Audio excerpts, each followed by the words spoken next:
Hi అందరికీ. నేను మీ స్వరాళి. అఖండ దీపం 48వ భాగంతో మళ్ళీ మీ ముందుకొచ్చేసాను. స్టోరీ కనుక మీకు నచ్చినట్లయితే లైక్ చేయండి. నా ఛానల్‌ని సబ్స్క్రైబ్ చేయండి. అలాగే కామెంట్ చేయడం అస్సలు మర్చిపోకండి ప్లీజ్. ఇక లేట్ చేయకుండా మనం మన స్టోరీలోకి వెళ్ళిపోదాం. స్టోరీలోకి వెళ్ళే ముందు చిన్న రిక్వెస్ట్. గొంతు బాలేదు, కొంచెం అడ్జస్ట్ అవ్వండి.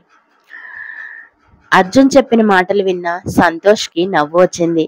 సంతోష్‌తో పాటు మైథిలి కూడా చిన్నగా నవ్వింది. అరే అర్జున్, కంగారు పడకుండా నేను చెప్పిన మాట జాగ్రత్తగా విను. అక్కడ దగ్గరలో ఏదైనా షాప్ ఉంటే ఒక మాస్క్ కొనుక్కొని పెట్టుకో. అయినా ఇందాక మాస్క్ ఉంది కదా, ఆ కారులో నావి గోగల్స్ ఉన్నాయి. అవి పెట్టుకొని మా ఆఫీస్ దగ్గరికి వెళ్ళి కార్ దిగిన వెంటనే నేరుగా లోపలికి వెళ్ళిపో. ఎక్కడా ఆగకు. నేను ప్రకాష్ రావు గారికి చెప్పి ఉంచుతాను. ఆయన మిగతా వాళ్ళు ఎవరికి అనుమానం రాకుండా మేనేజ్ చేస్తారు. తనే నీకు ఫుడ్ అరేంజ్ చేస్తారు, ఓకేనా అని అన్నాడు సంతోష్. ఫుడ్ ఓకేరా, కానీ నేను అర్జెంటుగా వాష్రూమ్కి వెళ్ళాలి. అది ఎలా అని ఇబ్బందిగా అడిగాడు అర్జున్. అరే, నీకు బాడీ ఎరిగింది కానీ బ్రెయిన్ ఎదగలేదురా. ఆఫీస్లో వాష్రూమ్స్ ఉంటాయిరా. అయినా నా పర్సనల్ రూమ్లో అన్ని అరేంజ్మెంట్స్ ఉన్నాయి. నువ్వు నేరుగా నా క్యాబిన్లోకి వెళ్ళిపో అని విసుగ్గా చెప్పాడు సంతోష్. నా పరిస్థితిలో ఉంటే ఆ బాధ ఏంటో నీకు తెలిసేదిరా. ఇప్పుడు మా చెల్లి దగ్గర ఉన్నావు అనే ఒకే ఒక్క కారణంతో నిన్ను క్షమిస్తున్నాను అని ఏడుపు గొంతుతో అన్నాడు అర్జున్. అవును మరి, నువ్వు పెద్ద మహర్షివి, లేకపోతే శపించేవాడివి. నువ్విచ్చే శాపానికి నేను మలమలా మాడిపోతాను మరి అని వెటకారంగా అన్నాడు సంతోష్. సరేలేరా, మీ ఆఫీస్ దగ్గరికి వచ్చాను. నువ్వు ముందు ప్రకాష్ రావు గారికి ఇన్ఫార్మ్ చెయ్యి, లేకపోతే నన్ను ఆఫీస్ బయట నుంచే గెంటేస్తారు.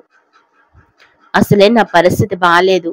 ఇంత వయసు వచ్చిన తర్వాత ఫ్యాంట్ తడుపుకుంటే అస్సలు బాగోదు అని ఏడుపు గొంతుతో అన్నాడు అర్జున్. ఆ మాటలకి సంతోష్తో పాటు మైథిలి కూడా పెద్దగా నవ్వింది. చెల్లెమ్మ, నువ్వు కూడా ఏంటి వాడితో కలిసి అని ఏడుపు గొంతుతో అన్నాడు అర్జున్. మూసుకోబే. మైథిలి చాలా రోజుల తర్వాత ఇంత హాయిగా నవ్వుతోంది. కాసేపు నవ్వని. తను నవ్వడం కోసమైనా సరే నువ్వు ఫ్యాంట్ తడిపేసుకో, ఏం పర్వాలేదు అని అన్నాడు సంతోష్. సంతోష్ మాటలకి మైథిలికి ఇంకాస్త పెద్దగా నవ్వింది. అర్జున్కి కూడా వాళ్ళిద్దరినీ అలా చూస్తూ ఉంటే చాలా సంతోషంగా అనిపించింది. కానీ ప్రస్తుతం తన ఉన్న పరిస్థితి గుర్తొచ్చి, మీరిద్దరూ హ్యాపీగా నవ్వుకుంటారా బాబు, కానీ ముందు మాత్రం నా గురించి ఆ ప్రకాష్ రావు గారికి ఫోన్ చేసి చెప్పు అని చెప్పి ఫోన్ పెట్టేశాడు అర్జున్. అర్జున్ ఫోన్ పెట్టేసిన తర్వాత సంతోష్ వెంటనే ప్రకాష్ రావు గారికి ఫోన్ చేసి అర్జున్ వస్తున్నట్లుగా చెప్పాడు. అలాగే ఆఫీస్లో ఎవరికి ఏ అనుమానం రాకుండా మేనేజ్ చేయమని కూడా చెప్పాడు. ప్రకాష్ రావు గారితో మాట్లాడి ఫోన్ పెట్టేసిన తర్వాత సంతోష్ మైథిలి వైపు తిరిగి తదేకంగా ఆమెనే చూస్తూ మాట్లాడడం మొదలుపెట్టాడు.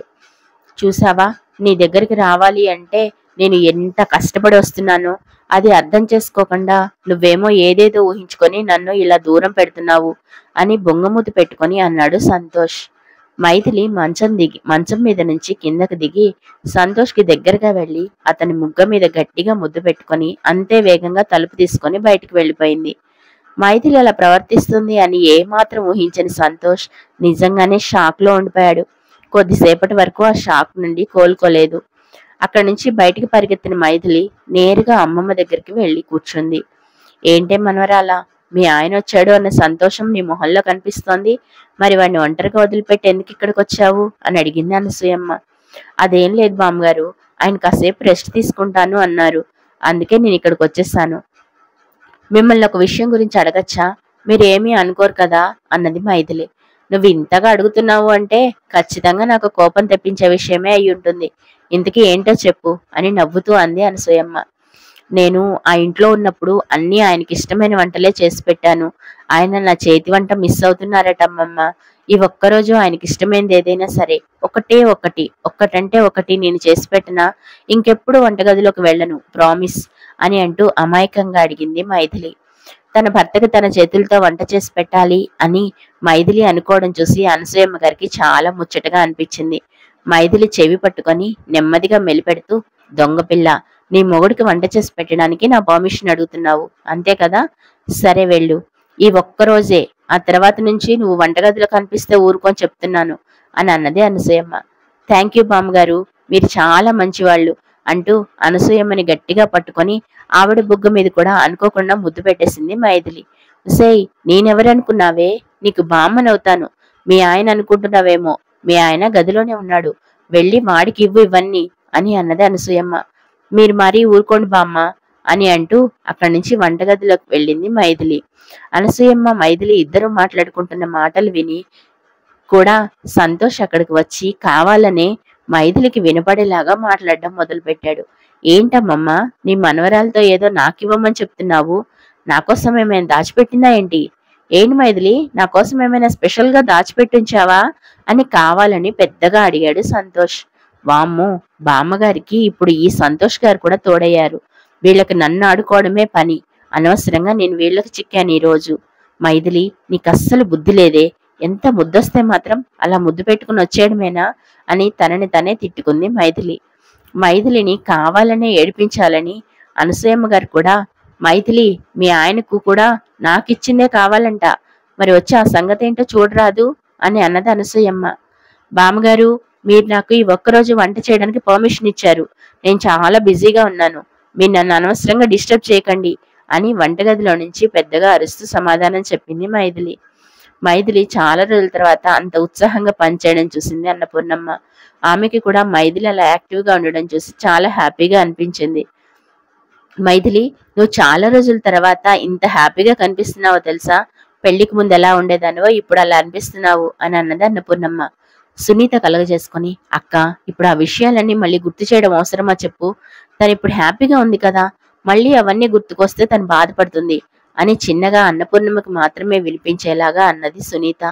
సరే సరేలే కాని మైథిలి, ఇప్పుడు నువ్వేం చేయబోతున్నావు? నేను కూడా నీకు హెల్ప్ చేస్తాను, సరేనా అని అంటూ కావాలనే మైథిలిని ఆ టాపిక్ నుంచి డైవర్ట్ చేయడానికి ట్రై చేసింది సునీత. కొద్దిసేపటి తర్వాత సంతోష్ కి ఇష్టమైన అన్ని కూరలతో డైనింగ్ టేబుల్ మీద సర్దుతోంది మైథిలి. పైటి కొంగు దోపుకొని చెదిరిని జుట్టు మొహం మీద పడుతూ ఉంటే వెనక్కి జరుపుకుంటూ చాలా హడావిడిగా పడుతూ అటు ఇటు మైథిలి తిరుగుతూ ఉంటే చూడడానికి వాళ్ళందరికీ చాలా ముచ్చటగా అనిపించింది. సంతోష్ కూడా ఆమెను అదే పనిగా చూస్తూ ఉండిపోయాడు. ఇంతకాలం మైథిలిని ఎలా మిస్ చేసుకున్నానో అని బాధపడుతూ ఉండిపోయాడు సంతోష్.